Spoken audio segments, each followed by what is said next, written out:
আসসালামু আলাইকুম বন্ধুরা, সকলে কেমন আছেন? আশা করি আল্লাহর রহমতে আপনারা ভালো আছেন। আমরাও আপনাদের দোয়ায় আল্লাহর অশেষ রহমতে ভালো আছি। সকালবেলা চলে আসলাম পাস্তার রেসিপি নিয়ে। রেসিপিটা আমি অবশ্যই শেয়ার করব।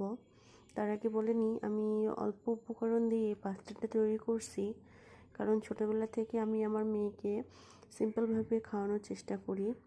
পাস্তার সঙ্গে একটা ডিম এবং একটি কলা দিয়ে দিয়েছি। ছোট মানুষ যেটা মন চায় সেটাই খেতে পারবে। তো আমার মতন কে কে অল্প উপকরণ দিয়ে পাস্তা তৈরি করেন অবশ্যই কমেন্টে জানাবেন।